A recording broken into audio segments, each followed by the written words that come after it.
تفرطي من النار كمن قذفوا منها كذلك يبين الله لكم آياته لعلكم تهتدون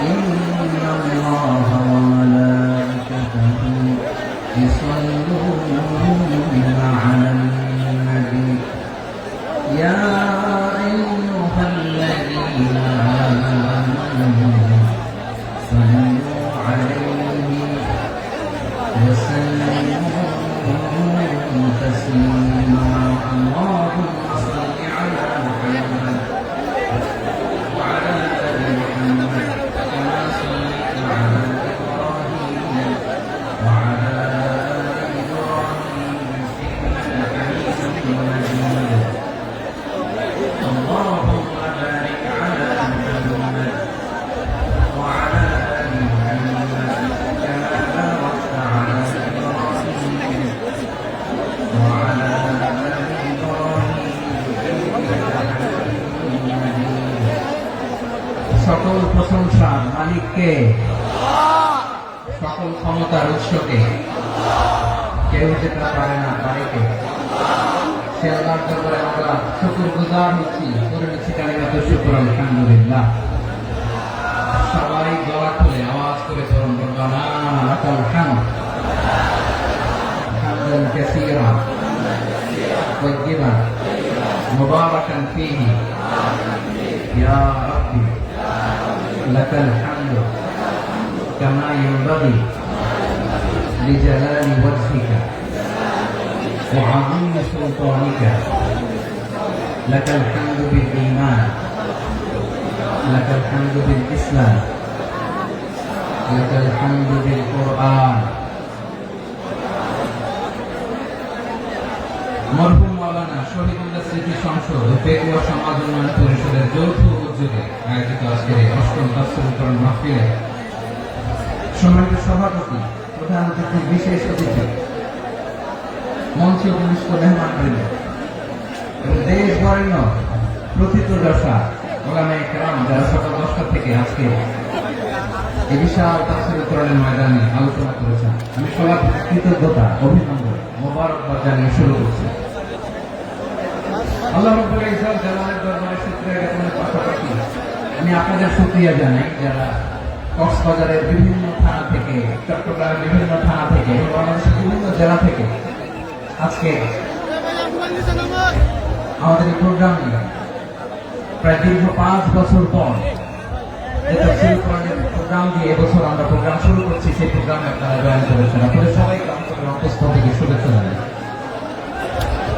আমি অন্তরের অন্তঃস্থল থেকে শুভেচ্ছা জানাতে চাই আমাদের সাংবাদিক বন্ধুদের electronics media printing media YouTuber ভাইদের আজকে এই প্রোগ্রামের শান্তি শৃঙ্খলা নিরাপত্তার দায়িত্বে নিয়োজিত ছিল পুলিশ বাহিনী বিডিআর বাহিনী তারপরে র্যাব দেশপ্রেমিক সেনাবাহিনী এবং পেকুয়া ভলান্টিয়ার্স ভাইরা যারা যেভাবে আজকের প্রোগ্রামকে সার্থক করার জন্য আপনারা শ্রম দিয়েছেন সময় দিয়েছেন মেধা দিয়েছেন উপস্থিত হয়ে প্রোগ্রামকে সার্থক করেছেন আমি সবাইকে শুভেচ্ছা এবং মোবারকবাদ জানিয়ে শুরু করতে চাই সময় তো ভাইরা আমাদের সময় হাতে খুব কম বড় তাফসীর প্রোগ্রামগুলোর সবচেয়ে বড় ক্রাইসিস বা প্রবলেম হচ্ছে এখানে শোডাউন থাকে বেশি ইউটিউবার থাকে বেশি নিউজ কভারেজ বেশি কিন্তু মন খুলে প্রাণ খুলে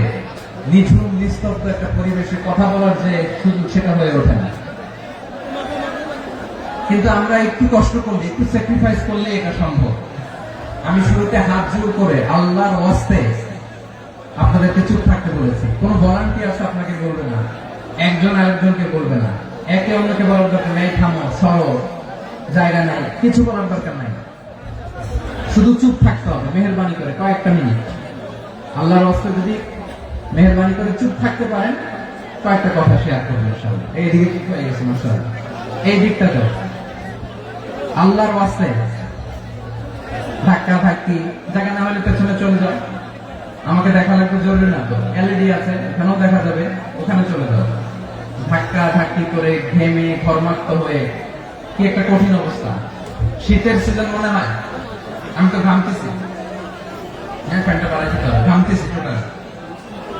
র্যাবের ভাইরা কি পরিমাণে কষ্ট স্বীকার করেছে আমাকে এখানে উঠাতেছে, এটা বলে বোঝানোর মতো না। তো আমাদের দেশের ভাইরা ইমোশনাল, আবেগী অনেক, আবেগ দিয়ে অনেক কিছু আমরা হারাই, ভুল করি, আমরা বুঝি না, লং রানে আমরা চিন্তা করতে পারি না। একটা নিঝুম নিস্তব্ধ পরিবেশ যদি দেওয়া যেত, কথা বলতে পারতাম, লক্ষ লক্ষ কোটি কোটি মানুষ আর পৃথিবীর মানুষ এটা শুনতো, মানুষের মন মস্তিষ্ক চিন্তা মননে পরিবর্তন আসতো। কিন্তু ধাক্কা ধাক্কি করে আসতে আসতে আমাদের মাইন্ড ডিস্টার্ব হয়ে যায়। কিছু বুলেট পয়েন্ট সাজিয়ে নিয়ে আসছে, যেটা বলবো এটা ব্রেন থেকে হারিয়ে যায়, আর মনে রাখতে পারে না। জান নিয়ে তো টানাটানি, মনে রাখবো কি, জান নিয়ে টানাটানি। তো যদি আমরা প্রতিটা বড় বড় পাবলিক ইভেন্টে যদি এরকম করি, আমাদের পক্ষে কি আর ময়দানে কথা বলা সম্ভব হবে? বাধ্য হয়ে পরে ফেসবুকে ঘোষণা দিল যে আমি আর তাফসীর মাহফিলে নাই, আমি মসজিদের হালাকা করবো, 20 জন নিয়ে আমি দাওয়াতি কাজ করবো, যথেষ্ট করি না। এটাই আপনারা চান নাকি? এটাই চান? তো একটু মেহরবানি করে চুপ করা যাবে না, জায়গা না হলে পেছনে চলে যান। কিন্তু যারা থাকবেন চুপচাপ, আওয়াজ করা যাবে না। আল্লাহর ওয়াস্তে, আল্লাহর ওয়াস্তে অনুরোধ করার পরে যদি এটা ভায়োলেট করেন, জবাব দিতে হবে আল্লাহর কাছে। খবরদার, আল্লাহর ওয়াস্তে বলেছি, আওয়াজ করা যাবে না। হ্যাঁ না, এভাবে আলোচনা করা যায় না, মেহরবানি করে আওয়াজ করবেন না। আমার দিকে তাকান। আজকে যে টপিকটা নিয়ে আমি আপনাদের সামনে কথা বলবো, সেটা হচ্ছে আমাদের ধর্মীয় জীবনে, সামাজিক জীবনে, রাষ্ট্রীয় জীবনে ঐক্যবদ্ধ থাকার গুরুত্ব। The importance of unity in our life. আমরা ঐক্যবদ্ধ থাকতে চাই কি চাই না? এই আপনাদের গলার আওয়াজ। আমরা ঐক্যবদ্ধ জীবন যাপন করতে চাই কি চাই না? ঐক্যের কোনো বিকল্প নাই। গত 50 বছর তো দেখেছি এই ডিসইউনিটি, অনৈক্য, বিভেদ, বিচ্ছিন্নতা আমাদেরকে কোথায় নিয়ে গিয়েছে। এই যে দেখেন, কিছুদিন আগে আমাদের বর্তমান নেতা ডক্টর ইউনূস, উনি সব রাজনৈতিক নেতৃবৃন্দদেরকে ডেকেছেন একটা ইস্যুকে কেন্দ্র করে।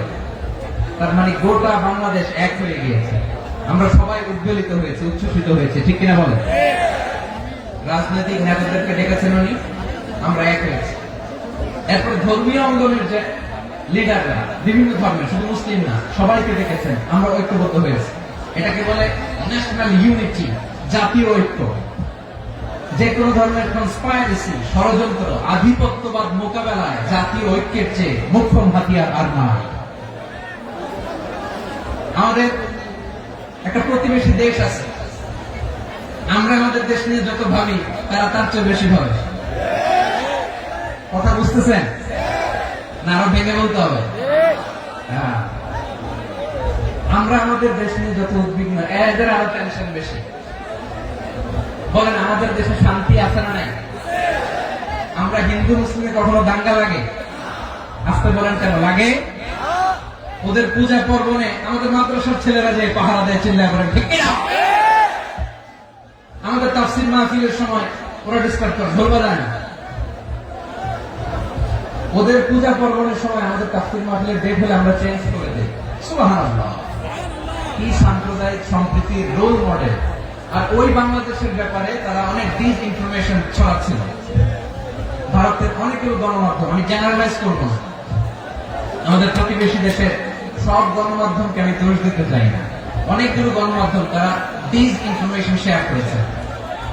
ডিস ইনফরমেশন আর মিস ইনফরমেশনের পার্থক্য আছে। মিস ইনফরমেশন না জেনে ভুল বুঝে একটা মিথ্যা বা ভুল তথ্য ছড়িয়ে দেয়, এটার ক্ষমা আছে, এটা কি আছে। আর ডিস ইনফরমেশন মানে ইচ্ছা করে, প্ল্যান করে, ম্যাপ করে, ছক এঁকে মিথ্যা, গুজব, রটনা সোশ্যাল মিডিয়ায় ছড়ানো, এটা ক্ষমা আছে? আওয়াজ করে বলেন, ক্ষমা আছে?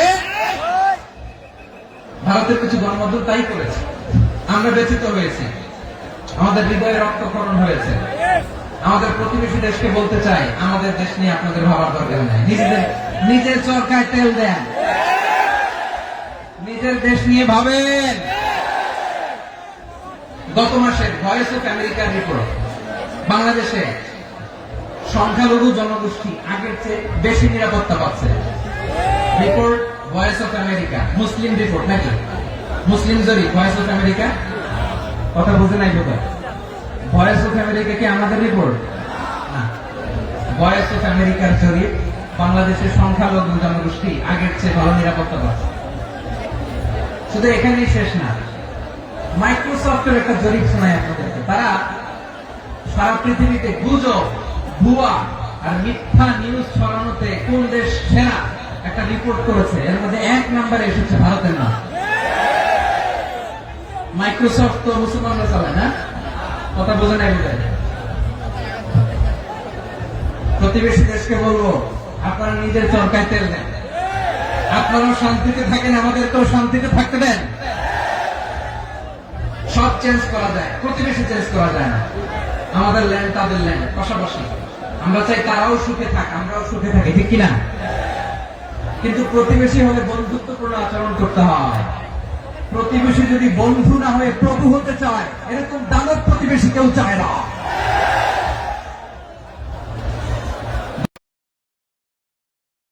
কেউ চায় না। ভারত যদি বন্ধুত্ব উপহার দেয়, আমরা বন্ধুত্ব